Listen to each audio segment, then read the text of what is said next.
A produção do calçado feminino é a mola propulsora da nossa economia. Atualmente, o setor calçadista enfrenta um momento difícil. Nós tivemos uma queda acentuada na nossa produtividade o ano passado e o primeiro semestre de 2012 não revela perspectivas de crescimento. O objetivo do Câmara Debate de hoje é entender os fatores que nos colocaram nessa situação delicada e vislumbrar o que é possível fazer para sair dessa situação.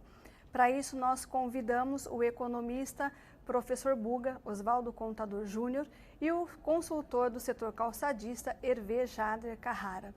Hervé, professor Buga, muitos dizem que o aumento na importação do calçado chinês e a alta carga tributária são os principais objetivos dessa crise no setor. E aí? Bom, boa tarde, Vera. Eu tenho uma opinião um pouco divergente disso. Em primeiro lugar, os altos impostos que existem no Brasil não são só da indústria calçadista. É claro que a indústria calçadista tem incentivos, tem várias indústrias, vários ramos de atividade industrial que tem incentivo. Precisa sim ser revisto todo o Código Tributário Nacional, mas não é essa a causa principal, na minha opinião. Faz parte, mas não é. Quanto à importação de sapatos chinês para o Brasil, é claro que o mercado sente, porque são mais oferta, mais oportunidade de compra para um mercado estacionário. Por exemplo, o Brasil hoje tem 200 milhões de habitantes e com um nível de consumo bastante elevado hoje. O Brasil é um país hoje bastante respeitado pela sua pujança econômica, pelo seu consumo, pelo número de pessoas que aqui convivem, com a estabilidade econômica, com um nível de renda bastante respeitado, e isso está sendo o quê? A menina dos olhos do mundo inteiro. Então hoje, se o chinês está vendendo no Brasil, isso é uma tendência que é inevitável, não tem como você colocar barreiras, principalmente dentro de um clima de globalização. Agora, o sapato chinês no Brasil, ele realmente atrapalha assim, a nossa produção. Por quê? Porque o calçado jauense, ele visa sempre o mercado interno. É muito difícil aqui em Jaú. Nós não temos grandes empresas exportando, né? Então, o foco do mercado, das empresas de Jaú é o mercado interno. Quem foi afetado mais diretamente com a entrada dos chineses no Brasil foram os calçadistas do Sul. Esses sim que exportavam, né? E tinham essa condição de exportar, que encontraram essa barreira com o Chile, com a China, região Vale do Sino, Vale dos Sinos, ali de Novo Hamburgo e tal, que é um setor calçadista muito forte no Brasil, primeiro. E o Sul deixando de exportar, também com o agravante do dólar barato. Não havia uma certa vantagem de exportar, porque o dólar está barato, agora começou a entrar num patamar mais de competição. O que o Sul fez? Deixou de exportar e também entrou no mercado interno. Então entrou mais um concorrente, já tinha a China entrando, então o Chile também, o Sul também começou a direcionar o sapato para o mercado interno, e isso fez com que os nossos calçados aqui de Jaú tivessem um problema para ser suprido que não existia. Então há um problema de mercado, porque existe muita gente tentando conquistar esse mercado. E nessa hora de tentar conquistar esse mercado, nós temos que rever várias coisas.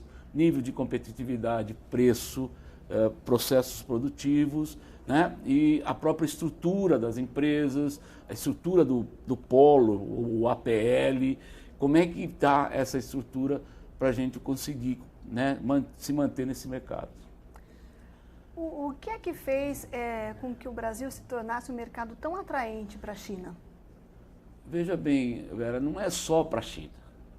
O Brasil hoje, ele é um mercado, eu costumo dizer isso em aula, o Brasil é um país grande. Você tem 200 milhões de pessoas aqui, de habitantes, e se você pegar a França, a Itália, a França tem 60 milhões, a Itália tem 70 milhões, o estado de São Paulo hoje é maior do que a Argentina. Então o Brasil é um país de pujança, um país que interessa para o resto do mundo. Tanto é que ele está no BRICS, que é o Brasil, Rússia, Índia e China e agora a África do Sul. Então é um país que está acontecendo alguma coisa aqui dentro. Nós temos, volto a dizer, uma estabilidade praticamente econômica, há um interesse de crescimento econômico, desenvolvimento econômico. Então a China viu no Brasil, assim como a China está vendo em todos os países do mundo, uma oportunidade de expansão. O que se discute é como que a China faz certos tipos de produto num custo que nós não conseguimos fazer.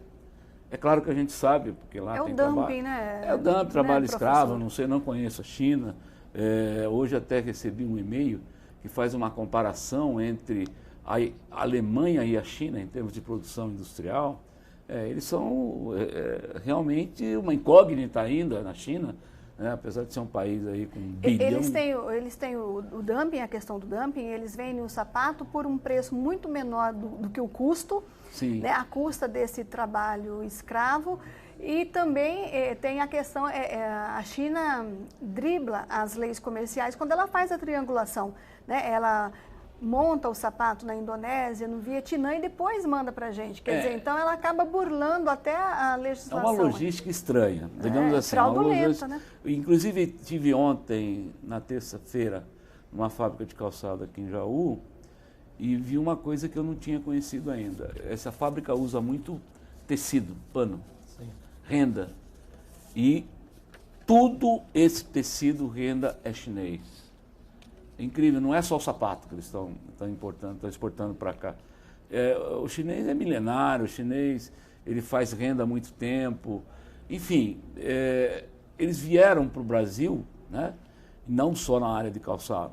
Então a gente tem que entender que está nascendo uma potência mundial, que tem um espírito de conquista e eles vão ter que enfrentar muitas barreiras para conseguir fazer o que eles fazem. Nós temos que considerar também nesse contexto. Boa tarde, Vera. Boa tarde, Vera. Considerar nesse contexto a questão cultural, né, da China, né? Eles são bastante disciplinados, determinados, e é uma característica que o brasileiro deixa um pouquinho a desejar, né? Agora, eu tive uma vivência no setor calçadista, aproximadamente 10 anos, em média. Foi uma experiência muito boa, um aprendizado fantástico, e com muitas oportunidades. Então eu vejo todo esse contexto com bons olhos, de oportunidade na realidade.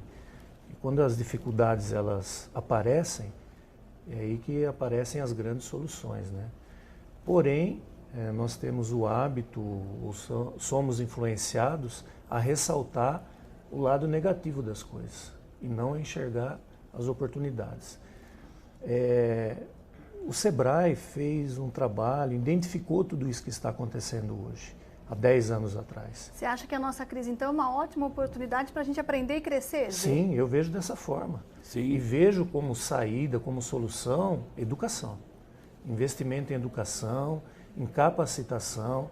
Nós estamos com um quadro bastante complicado de mão de obra, de qualificação profissional, não no quesito de fazer o sapato, por exemplo, né? São muito bons o que eles fazem o sapato muito bem, conhecem muito bem isso, mas no contexto geral, no quesito gestão, existe uma dificuldade muito grande nesse quesito. Concordo plenamente com a abordagem do Buga com relação ao cenário internacional. Então nós temos dois ambientes que acabam influenciando muito nessa situação. O ambiente externo, mercado, outros mercados aí interferindo, e realmente voltando os olhos para o Brasil, que é potencial, e o mercado interno. Nós temos que mudar a nossa postura. Esse é o grande problema. Começar a enxergar mais longe, investir mais em capacitação, acreditar mais nas pessoas, preparar mais essas pessoas, colocar esse povo para estudar. Não é só fazer o sapato, você tem que entender de uma gama de coisas para vencer esse desafio. Ainda falando da China, você quer ver como é que os números mostram essa triangulação, esse esquema que a China fez para poder burlar a nossa legislação? Porque tem uma taxação, acho que de aproximadamente $14 por par de calçado. Para escapar dessa lei antidumping, o que a China está fazendo? Está montando o sapato no Vietnã, na Indonésia.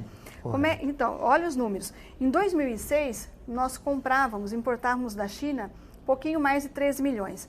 Em 2010, caiu 7 milhões. Isso da China. Olha a nossa relação com o Vietnã. Em 2006, comprávamos deles quase 2 milhões. Em 2010, pasme, passamos a comprar do Vietnã 7 milhões. A China caiu de 13 para 7, o Vietnã, no mesmo período, de quase 2 milhões, subiu para 7. E a Indonésia, em 2006, 476 mil pares, e em 2010, 3 milhões e meio. Então, quer dizer, deixa claro que ela usa desses artifícios, mas aí também tem aquela coisa, né, professor Bunga, para a gente enfrentar não só a China, mas qualquer outro mercado, não basta pensar na questão da redução de preço, não é isso? Não é por aí, não é esse o caminho, né? Não, veja bem, de 2000 para cá, nós temos tido diariamente, semanalmente, um espaço muito curto de tempo, muita mudança. Mudança tecnológica, mudança de postura. O mundo no século XXI é um mundo diferente do século XX. As empresas ainda não perceberam que, não digo todas, mas a maioria das empresas não perceberam e não entenderam ainda o que é essa era digital. Né? Nós estamos realmente quebrando paradigmas de uma forma muito forte. E isso trouxe, e não é irreversível, o problema da globalização. Então, hoje, um país produzir um sapato num outro país ou num outro país exportar para um terceiro, isso é comum. Né? Hoje, você pega uma Nike, por exemplo, falando de sapato, a Nike não tem fábrica. A Nike faz o mundo inteiro, faz na China, faz sei lá onde, faz no Brasil e vende para o mundo inteiro. O que eu acho que o caminho que a gente tem que pensar é reverter a situação de outra forma. Por exemplo, o Olivier falou bem em termos de capacitação, de educação, de treinamento. Nós somos hoje um país que tem muita mão de obra, mas não capacitada, nós teríamos que fazer isso. Aí entra o papel do Senai, do Senac, enfim, das escolas, das FATECs, enfim, das universidades. Mas, por outro lado, a capacitação que falta nas indústrias, principalmente de Jaú, não digo todas, mas uma grande maioria, é uma capacitação de gestão, como ele diz. Por quê? Porque, vamos entender o outro lado da moeda. Se o chinês vem vender sapato aqui, se a Nike está vendendo aqui, né, que não era tanto esses números que você mostrou, né, deixa claro isso, por que nós não podemos, então, reestruturar o nosso processo produtivo e tentar vender lá? Essa é uma pergunta que eu faço.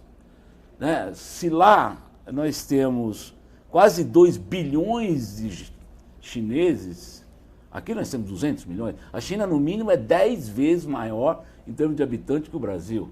Correto. Hoje, né, se ainda se diz lá que a China tem ainda um Brasil de 200 milhões de chinês clandestino, porque lá eles pagam muito impostos se tiver muito filho, eles têm problema. Então, digamos que tem lá 2 bilhões de chineses. E o que até eu brinco com isso, e tem lá 2 bilhões de chineses que têm 2 pés. Então, é um mercado que todo mundo olha. Nossa, já pensou se a gente conseguir, não estou dizendo fazer um sapato igual ao chinês, porque eles usam lá, sei lá o quê, se você usa trabalho escravo, você não tem imposto, Mas eu acho que cabe um estudo, não sei, eu não tenho essa solução ainda. Cabe um estudo de governo, um estudo de sindicato, um estudo dos órgãos competentes, do próprio empresário, de tentar conquistar aquele mercado também. Né? O que eu acho que não só no nível de calçado, mas a gente acua muito, a gente recua. A gente demora a entender o que está acontecendo para virar uma oportunidade, não uma ameaça.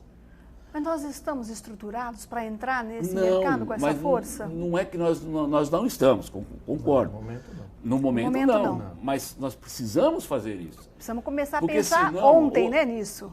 Isso, Vera. Agora vem o chinês, daqui a pouco vem o outro. E o nível da indústria brasileira está caindo. Você vê que a produção industrial do Brasil está num marasmo, está caindo cada vez mais. A gente vê que todo mês a produção industrial do Brasil está caindo. E, na verdade, isso é um problema muito sério, porque o que gera renda, o que gera riqueza é a indústria. Você pega, por exemplo, as grandes cidades hoje no Brasil, vamos pensar em termos de São Paulo, são cidades industriais. Pesado, né? Você pega aí Campinas, Sorocaba, São José dos Campos, o grande ABCD, são cidades que, agora, ali no jornal hoje, que a Toyota está montando uma fábrica de automóvel em Porto Feliz, para fazer motor, para a fábrica dela em Sorocaba. Enfim, você nota que existe investimento pesado.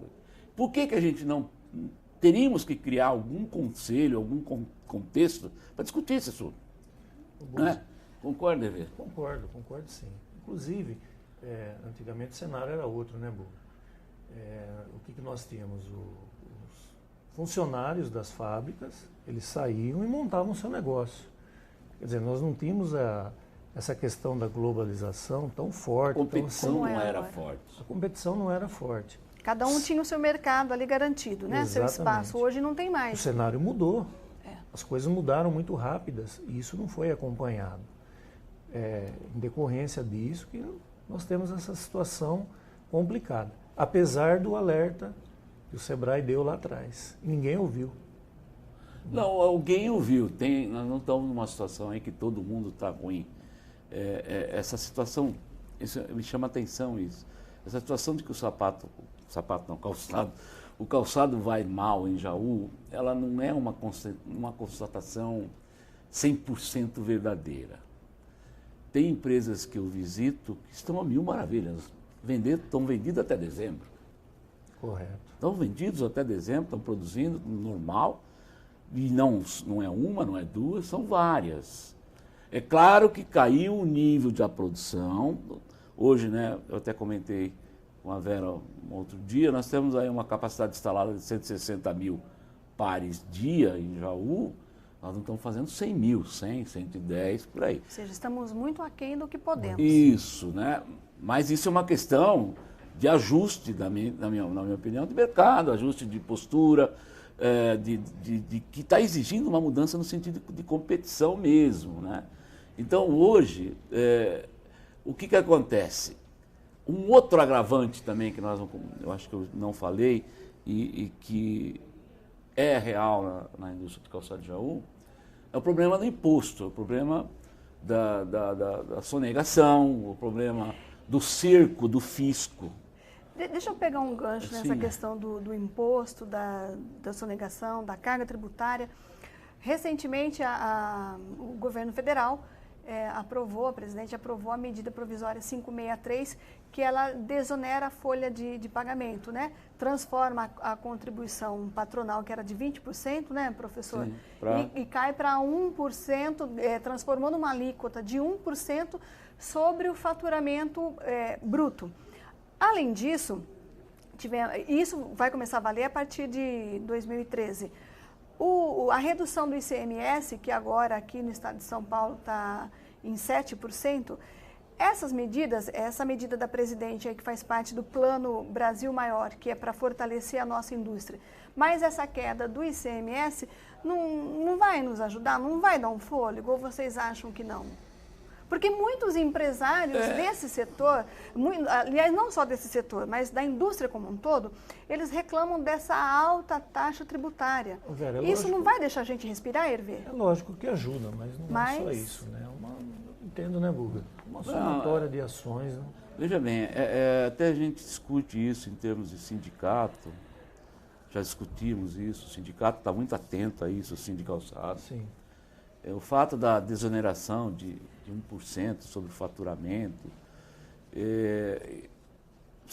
realmente a gente precisa sentar e colocar no papel, no lápis, para ver qual é a vantagem disso. Porque eu vou fazer 1%, vou desonerar a folha, precisa tomar um pouco de cuidado com isso, porque não estou dizendo que a intenção do governo não é boa. É uma meta de política macroeconômica que o governo está tentando ajudar, a redução do imposto para se tornar mais competitivo. Mas eu considero, sinceramente, que não é só isso. Ajuda, é bom, vamos rever o que vai acontecer com esse 1% do faturamento, mas, Vera, o que está acontecendo? O clandestino, aquele que trabalhava, eu vou falar isso abertamente, aquele que trabalhava por baixo do pano, sonegando, com meia nota, uma nota, sei lá o quê, esse cara não tem mais jeito de sobreviver dessa maneira. Buga, vamos fazer só uma pausa, então a gente já volta falando disso, a gente vai para um intervalo rapidinho e daqui a pouquinho a gente volta conversando com o consultor Hervé Carrara e o professor Buga, o Oswaldo Contador Júnior. É rapidinho, até daqui a pouco.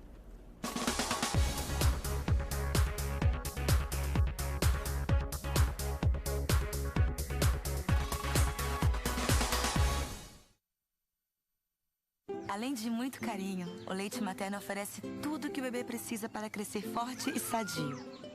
Dê apenas o seu leite até os 6 meses. Depois dê também outros alimentos saudáveis. Mas continue amamentando até os 2 anos ou mais. A amamentação ajudou a reduzir a mortalidade infantil pela metade. Amamente e alimente o futuro com mais saúde para seus filhos e para todo o Brasil. Brasil melhor, em todo canto tem, aqui também. Aqui em São Paulo, o governo federal melhora a vida da população. Na saúde, os mutirões de cirurgias e novas UPAs agilizam o atendimento. Medicamentos gratuitos para hipertensão e diabetes atendem mais de 980 mil paulistas. Na educação, o Pronatec prepara mais de 100 mil jovens para o mercado de trabalho. Na minha vida tem um Brasil melhor, com certeza. Aqui também. O Mac Dia Feliz está chegando. É sábado 25 de agosto. Você vai ao McDonald's e pede um Big Mac. Assim você ajuda a devolver o sorriso para milhares de crianças.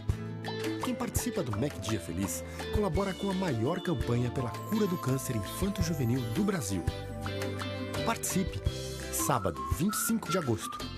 Transforme Big Mac em sorrisos.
O Câmara Debate de hoje, nós estamos recebendo a visita do do consultor do setor calçadista, Hervé Carrara, e do professor Oswaldo Contador Buga, Júnior, o professor Buga, e nós estamos discutindo a crise no setor calçadista, os fatores que nos fragilizam e agora nós vamos tratar do assunto da nossa situação local. No primeiro bloco nós falamos de um modo geral da economia em nível nacional e agora nós vamos tratar do calçado aqui em Jaú.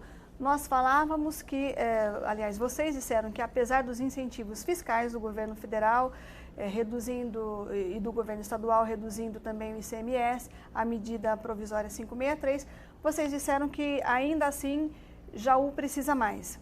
O que é que faz com que a gente não esteja pronto para esse mercado? É assim, sempre terá alguma necessidade, mesmo porque dentro de um ciclo econômico existe o governo que trabalha dando incentivos para que haja um desenvolvimento econômico, desenvolvimento sustentável. O que acontece é que falta ainda, e isso eu não sei responder por quê, de uns tempos para cá, não estou falando de gestão, de prefeitura, nada disso, houve um desaquecimento muito grande da atuação de órgãos de capacitação em Jaú. Por exemplo, o SEBRAE é um parceiro de Jaú em termos de arranjo produtivo local. Eu tive a oportunidade de trabalhar nesse sentido na área de meio ambiente. O SEBRAE, o SENAI, o SESI, o próprio SENAC, o Sistema S atua muito bem aqui.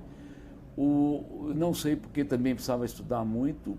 Hoje você tem problemas com o SENAI de não conseguir fechar turmas. Existe capacidade ociosa nos cursos do SENAI. E o que eu acho estranho é porque deveria ser o contrário. Deveria ter uma demanda muito maior que oferta. Porque nós estamos numa cidade calçadista, nós estamos precisando de mão de obra qualificada e não temos isso. Eu não sei se a carreira de trabalhar na indústria de calçado foi desencantada.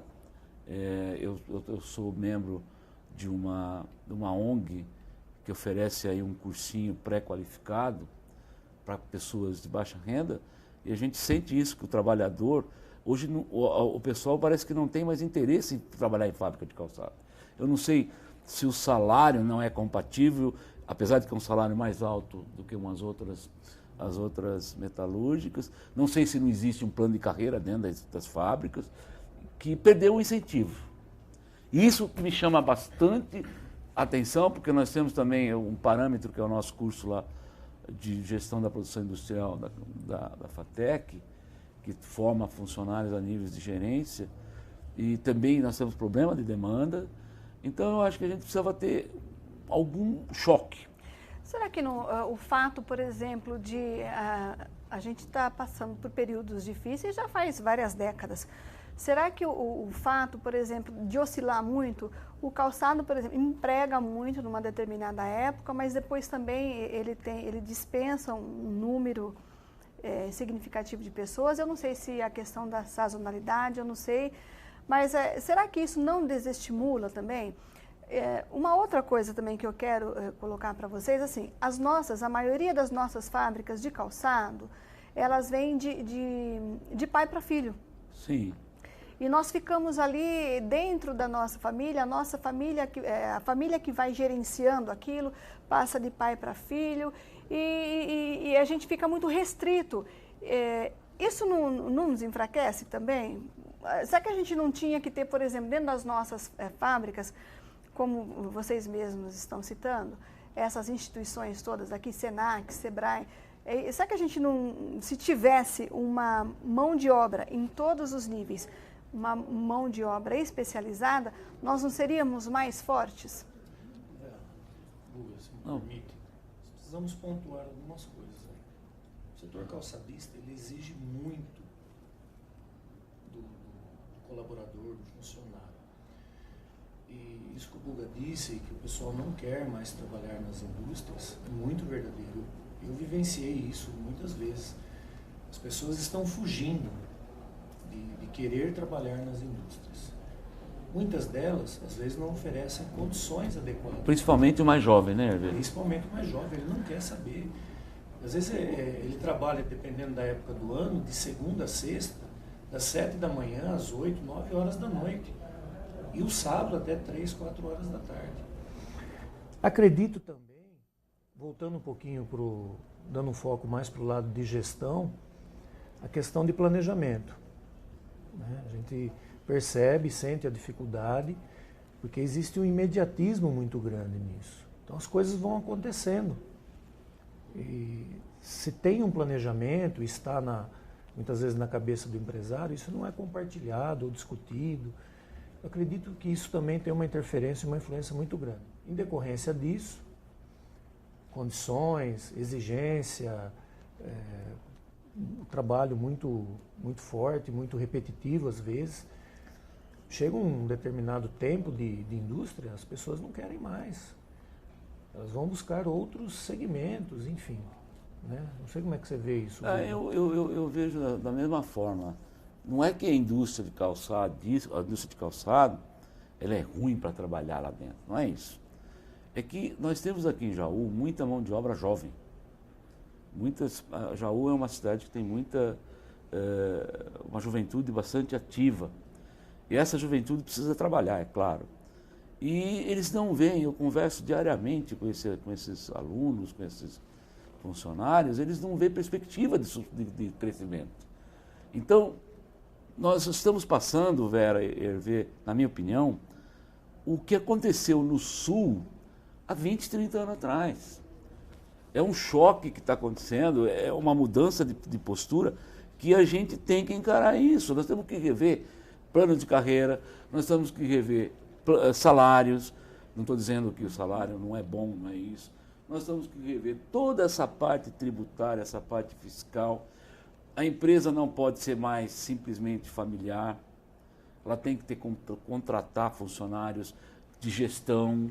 Porque isso que eu ia, me permite um gancho, a empresa, quando ela é familiar, mas ela percebe a necessidade de profissionais da gestão, essas empresas, elas passam daquele ponto crítico, não é, professor? Sim. Porque nós temos empresas aqui em Jaú que, apesar da situação difícil do momento, elas estão com um número muito bom de pedidos, né? Tá uma produção muito elevada, né?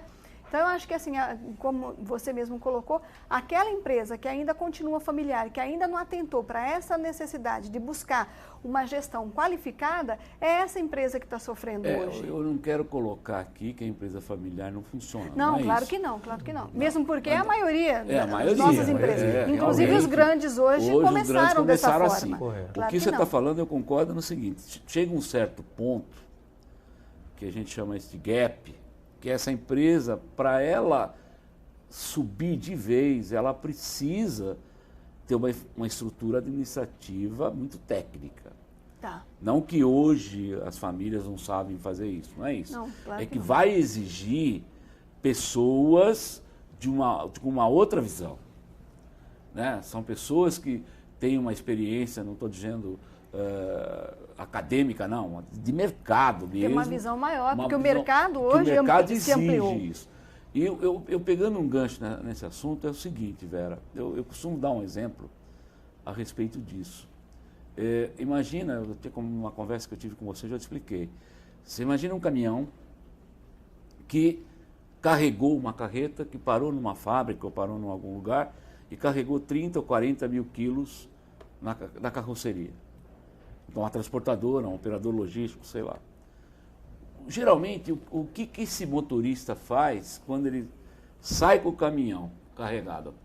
Ele anda uns 50, 100 metros, ele dá uma brecada brusca para ajeitar a carga. Eles fazem isso que eles chamam de para ajeitar a carga. Ele dá aquela puxada de ar, né? Vai, e a carga dá uma balançada e encaixa.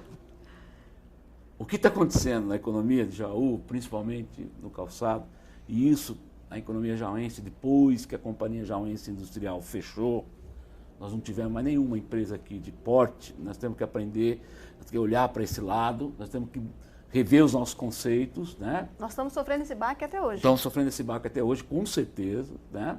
São mais de 8, 10 anos, não 10 anos não. E o que está acontecendo? A economia de Jaú é um caminhão. Esse caminhão foi carregado e o motorista deu um breque.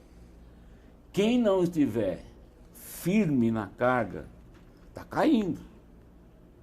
Está caindo do bonde, está caindo do caminhão, está caindo do sistema, não está entendendo o que está acontecendo. E esse cara, às vezes, ele cai de tal forma que ele cai embaixo do caminhão, o caminhão vai passar por cima dele. Então, hoje, você vê muita gente dizendo, eu vou fechar minha fábrica, eu não consigo. Eu dou razão para eles. Por quê? Porque não, o jogo que está aí é um jogo de campeonato mundial, não é mais campeonato local. O que pode ser feito, então, para a Jaú entrar nesse jogo, Hervé, nessa disputa? Você concorda, Hervé? Concordo. Até quando você falou em salário, Gu, só fazer um adendo aqui. Você vê, né, o polo calçadista no sul. A média de salário lá é menor do que o nosso. Em compensação, o nível de capacitação das pessoas é maior do que o nosso. É um contrassenso isso, né? Porém, o sul, em decorrência de sempre atuar na exportação, ele teve que se especializar mais. Isso é exigência do mercado externo. Ou seja, teve problema com a exportação, ele se voltou para o mercado interno, correto, Burro? Sim. E acabou afetando a gente aqui também, né? Então, salário, não sei até que ponto é um dos pontos que acaba pegando. O Hervé fez um comentário que eu não tinha pensado nisso. Mas eu tenho muito aluno lá no curso de calçado, que não só no calçado, mas na logística, que eu dou aula, que chega, em certos períodos do ano, chega atrasado todo dia. Atrasado? Porque ele faz hora extra. As fábricas trabalham com hora extra. Não estou dizendo que está errado também, mas precisa rever isso. Você atrapalha a capacitação do funcionário.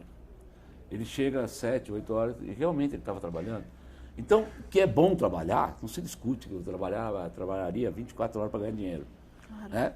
Mas eu não sei o que está faltando. Está faltando, talvez, uma das coisas que eu acho, é verem um futuro. Porque antigamente, né, o Hervé falou bem, né, como que se proliferou as fábricas de calçado em Jaú? Simples. 2 ou 3 sabiam aprenderam a profissão e montaram uma pequena fábrica. Então, eu montava ali, o outro montou aqui. Pegou uma época de crescimento bastante favorável, todo mundo cresceu. Né?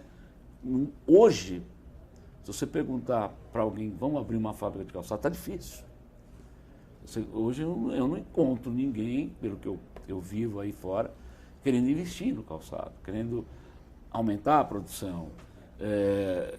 Por quê? Porque ficou uma incógnita. Né? Nós precisamos parar, realmente pensar esse mercado de novo.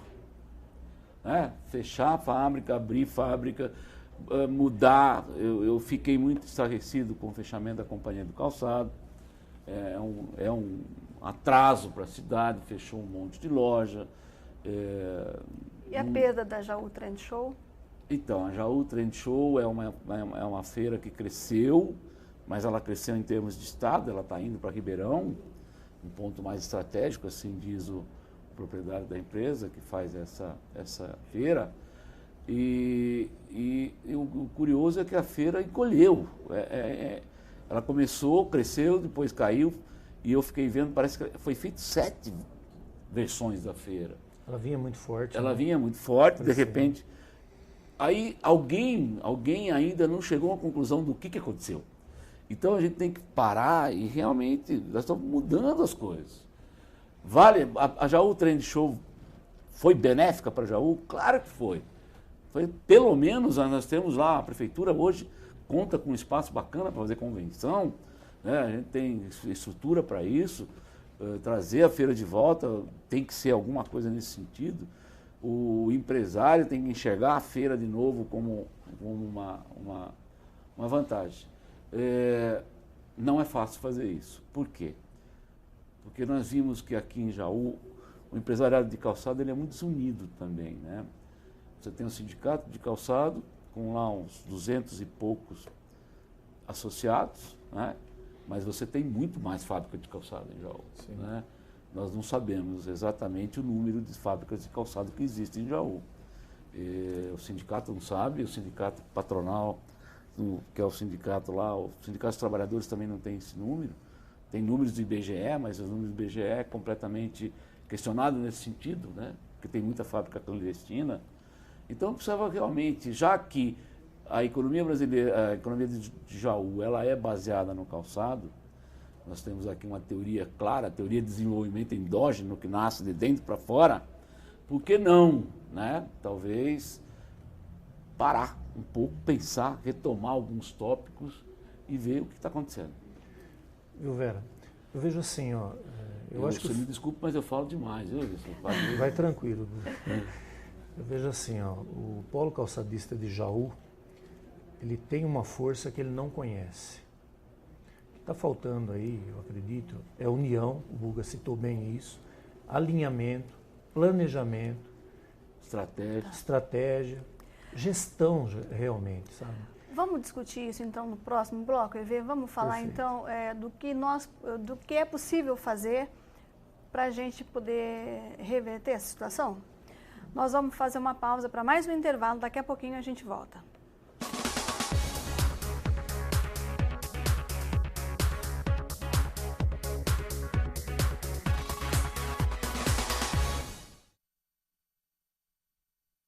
Todos nós sabemos que a miséria traz sérias consequências para as pessoas e para o país. E é na primeira infância, fase crucial para o desenvolvimento físico e intelectual do ser humano, que os efeitos da miséria são ainda mais graves. Mesmo com tantas famílias melhorando de vida nos últimos anos, é na faixa etária de 0 a 6 anos que está o maior número de brasileiros que ainda vivem na extrema pobreza. Para tirar uma criança dessa situação, é preciso tirar também a sua família. Por isso, o governo federal criou, dentro do Plano Brasil Sem Miséria, o Brasil Carinhoso, a mais importante ação de combate à miséria na primeira infância.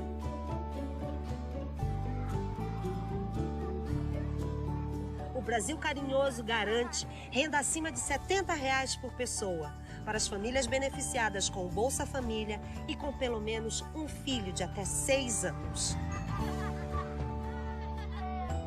Essa renda vai tirar da miséria 2.700.000 crianças, que com suas famílias representam 40% dos brasileiros que ainda estão na extrema pobreza e que agora passam a ter uma vida melhor. O Brasil Carinhoso também aumenta o acesso a creches e pré-escolas para esses brasileirinhos e brasileirinhas e amplia a assistência à saúde. Garantir os direitos das nossas crianças hoje é preparar cidadãos que no futuro vão contribuir para o desenvolvimento de um país ainda mais forte e pleno de oportunidades para todos.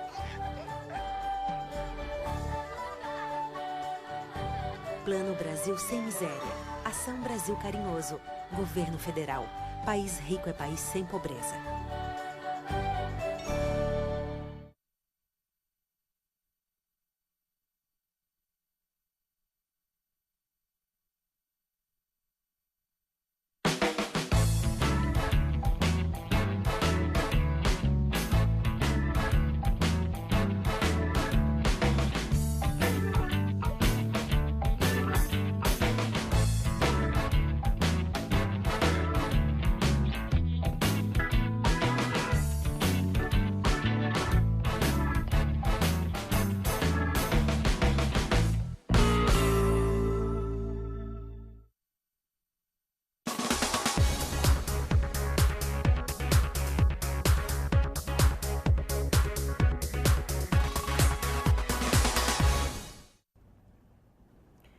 No Câmara Debate de hoje, nós estamos tratando da questão, da situação delicada que está passando o setor calçadista. Nós convidamos para vir ao nosso estúdio o consultor do setor calçadista, Hervé Jader Carrara, e o professor Oswaldo Contador Júnior, o professor Buga.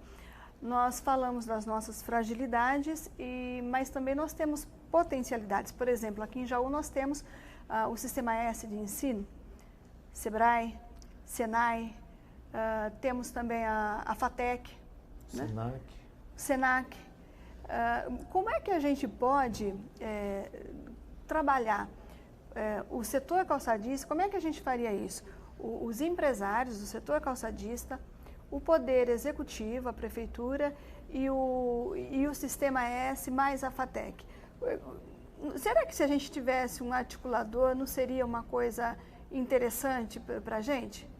Alguém que conseguisse amarrar esses 3 segmentos, que conseguisse fazer com que eles caminhassem juntos? Não sei. Eu com certeza. Isso é uma resposta, para mim, bastante óbvia, né? Não é que precisa de um articulador. Nós precisamos, isso não é na esfera pública, não é na esfera privada, é numa esfera de sociedade, digamos assim. Nós temos que aproveitar o que nós temos de bom, né? Muito se critica o sapato, o calçadista, muito se critica Mas não seria, desculpa, professor, mas não seria interessante alguém que conhecesse aí esses 3 campos de atuação? Veja bem, Vera, nós temos hoje aqui o Sindicato de Calçado, que é um sindicato bastante antigo, representa aí os calçadistas, tem o próprio Sindicato dos Trabalhadores. Existe já algumas entidades aqui em Jaú bastante capacitadas para fazer qualquer coisa, né? Eu comento que o Jaú hoje tem uma infraestrutura invejável. Não são todas as cidades do estado de São Paulo, Brasil, que tem o que Jaú tem. Eu lembro bem que quando foi criado o curso de calçado na FATEC, na própria fundação também, na época, criou um pós-graduação, né? Então nós tínhamos o Senai, a Senai com mão de obra de chão de fábrica, a FATEC com gerência e o próprio pós-graduação para donos de empresas na fundação. Foi feito um trabalho muito bacana, foram levados lá para a FATEC em várias reuniões, vários calçadistas, para discutir o curso, né? A participação é importante, não adianta o Buga, eu, o Hervé, achar que a gente vai fazer alguma coisa sem articulação. Por onde a gente começa? Fazendo um diagnóstico? Olha, o diagnóstico, o próprio Hervé já disse, o diagnóstico foi feito já pelo SEBRAE. Há um tempo atrás, nós sabemos quais são os pontos fracos e sabemos quais são os pontos fortes. O que precisa realmente não é alguém fazer, não é isso. É esse articulador ou essa articulação acontecer. O problema é que a gente não consegue saber como fazer isso, por enquanto. Nós estamos pensando um pouco atrás do que você falou, que precisa articular, precisa, né? O problema maior é como articular, porque aí entra aspectos, claros, políticos, pessoais, enfim, de disparidade de nível de capacitação de empresa. Nós temos empresas em Jaú excelentes com produção muito bacana, mas também nós temos o pequeno que ainda não está com aquela capacidade. Tem empresas que estão começando, tem empresas que ainda não... É muito difícil. O grande desafio, então, é uma articulação... Como fazer essa articulação? Com autonomia? Veja bem, velho, depois até gostaria de ouvir a opinião do professor Buga. Eu vejo assim, ó, eu sou docente lá na FATEC também, no curso de Gestão da Produção Industrial. Estou lá desde o início desse curso de nível universitário. Então, assim, nós já estamos percebendo como uma engrenagem, né? Ela está se movimentando lentamente. Toda essa dificuldade que nós estamos vivendo, isso está, de uma certa forma, forçando as empresas a mudarem. Então, isso é positivo. É uma pena que é tão lento, mas nós vamos ter uma mudança muito forte no polo, só que de médio a longo prazo, com certeza, inclusive a nível de gestão. Gostaria de ouvir um pouco a sua opinião sobre isso, Lu. Como é que você vê isso? Eu vejo assim, o polo não está parado. Volto a dizer o que eu disse logo no começo. Nós estamos passando por um período de turbulência na economia de calçadista de Jaú, mas eu não digo que é uma crise, porque tem muita gente trabalhando a pleno emprego. Muita gente. E nós temos como buscar esses recursos. Isso. O que a gente tem que fazer é o seguinte, nós temos que colocar para trabalhar essa capacidade de 160 mil par por dia. É problema de mercado? Então vamos estudar mercado. É problema de marca, é problema de modelo, é problema de mão de obra, é problema de gestão financeira, falta dinheiro, não falta, o que está acontecendo? O próprio BNDES tem linhas de crédito hoje, Banco do Brasil, enfim, nós temos que pegar, não digo com aconselho, mas eu acho que está na hora de todo mundo olhar para o próprio umbigo e ver o que está acontecendo. Vamos sentar e ver. Não é problema político só, não é problema de falta de dinheiro, é problema de mão de obra. O Hervé disse, né, a engrenagem ela está virando. Só que nós percebemos que essa engrenagem ela não pode mais virar nessa velocidade. Está sofrendo ela virar. Ela tem que girar mais rápido. Hoje você vê modelagem, antigamente você tinha 2 tipos de calçado verão, calçado inverno. Hoje você tem 4, 5 modelagens durante um ano. Mudou, o consumidor hoje não procura mais moda, ele procura conforto. Né? Mudou a maneira de fazer sapato, mudou um monte de coisa. E para ela ser mais competitiva, ela tem que enxugar, né? Ela tem que fazer mais com menos. Tá. Ou seja, colocar para dentro da fábrica ferramentas de gestão, pessoas com conhecimento, dar mais oportunidade, para que ela... Existe muito desperdício dentro de uma indústria de calçado. Desperdício em todos os aspectos. Fortalecer as incubadoras de emprego, uma outra boa estratégia também, Hervé? Também, as incubadoras têm um papel fundamental dentro dos polos, né? E dentro do polo calçadista não é diferente. Incubadoras de empresas, tem o apoio do SEBRAE, dos órgãos, né? Que estão envolvidos com isso, ajuda e orienta a formação dos empresários. Orientação em gestão, em mercado, em marketing, enfim, todo um contexto. Então, quando ela vai realmente para o mercado, ela já vai preparada, né? Tá. Então, é muito importante, sim, esse trabalho. O que tem, Jaú, de diferencial, e isso que eu gostaria de dizer, de explorar um ponto forte. O que é forte? O que nós somos? Onde nós somos bons? Nós somos bons como é que eu digo, na adaptação do processo produtivo, na mudança de um... Somos muito flexíveis. Flexibilidade. Temos rapidez para isso.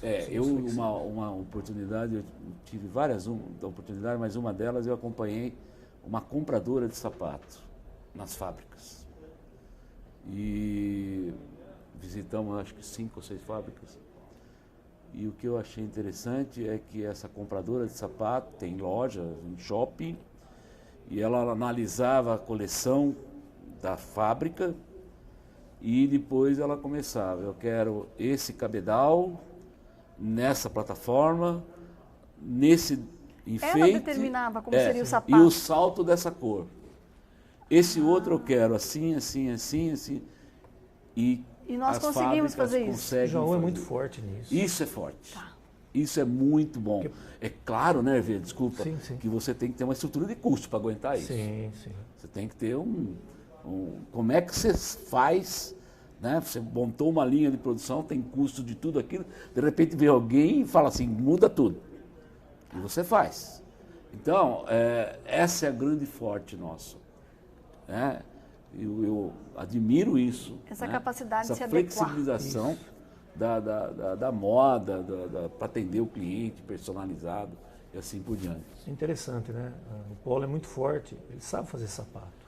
É uma questão de alinhamento, de gestão mesmo, de gestão. Né, eu acho que não é só uma gestão de gestão. De colocar tudo que a gente tem para poder trabalhar junto. Eu acho o seguinte também, explorar esses potenciais nossos. Nós estamos tendo um problema, acho que foi você, Vera, que estamos um problema de sucessão, né? Hoje o calçadista aí está querendo encerrar a atividade, não tem o filho hoje médico, engenheiro. Porque nós continuamos dentro da gestão familiar ainda, que dá certo, mas nós precisamos de mais. Nós vamos ter problema desse tipo. Então eu acho que o que está acontecendo de uma maneira bem global, o polo calçadista de Jaú ele está partindo por um amadurecimento final. Né? Ele veio com empresas pequenas, a atuação do SEBRAE ajudou muito a gente enxergar de outra maneira e agora está na hora realmente de a gente fazer aquele gap. Ou a gente muda algumas coisas que a gente tem e sabe explorar mais o que a gente tem de bom, ou a gente vai parar no tempo. Então eu vejo essa crise, entre aspas, toda. Esse é um momento bom para nós, então, como o Hervé considerou no começo. É uma grande oportunidade. É aquela história que ele falou, a gente só anda quando alguém bate na gente, né? Que alguma coisa preocupa. E eu não vejo grandes assim problemas. O Jaú está em crise por causa que o sapato está em crise. Primeiro, que a economia de Jaú também ela não é só sapato. Tá? Existe um monte de coisas, né, de mercados diferentes do sapato. O sapato é a alma da economia, mas é uma questão de adaptação, mudanças de posturas e assim por diante. Quer considerar mais alguma coisa, Hervé? Nós estamos já chegando perto do finalzinho. Eu agradeço pela oportunidade de poder colocar a opinião, aí, um pouquinho de experiência que a gente tem. Então, vamos achar uma forma, o interessante é encontrar uma forma de fazer com que os nossos setores, os nossos empresários, o nosso sistema, a nossa estrutura, né, que inclui o Sistema S, a FATEC, o Não Executivo... só a FATEC, todos os envolvidos em educação. Isso. Nós precisamos nos unir. Essa é a palavra-chave. É a união. E alguém que tem uma visão ampliada, né, da situação, do mercado. Alguém não, é preciso uma visão ampliada. Sim, sim. E pode ser, Vera, que não seja nem daqui, alguém de fora. Porque às vezes você está trabalhando dentro do seu dia a dia e você não percebe tais coisas. Então alguém de fora acha alguma coisa que você não pensou. É um momento crucial, é um momento importante para a economia de Jaú. Já aconteceu isso em outros polos calçadistas e nós vamos ter que repassar por um período aí de bastante conversa, bastante união para achar um caminho. Mas o que mais me deixou tranquila foi quando eu ouvi de vocês que nós somos uma cidade com um potencial muito forte para esse setor, que nós temos uma capacidade muito grande de resistir e sair mais forte dessa situação, desde que nós fiquemos juntos, unidos. Correto. Com certeza. Então, apesar da situação difícil, não há motivo para pânico. Não, nunca houve. O que está havendo é aquilo que eu te falei. As pessoas vão ter que se enquadrar conforme as novas regras de mercado. Pronto. Não tem como sair disso. Não tem como. Não adianta você bater em muro em ponta de faca. Agora, não adianta querer acabar com a China. Não. Chegou a hora, tem que mudar. Você falou bem, não tem como. Chegou a hora da mudança. Agora a China não é o nosso volta. bicho papão. Ou seja, nós temos responsabilidade nessa própria situação, né? Nós mesmos somos responsáveis. A China é a nossa oportunidade de mudar. Ela está nos forçando a mudar. Ele acho que você é a primeira pessoa que fala bem da China. É interessante. Eu vejo aqui a globalização está mostrando que hoje o que é a globalização? A globalização não é eu ir até o supermercado comprar um vinho italiano. A globalização é muito mais forte, ela é produtiva, ela é financeira, ela é de instituição, ela é de tudo, né? de produção.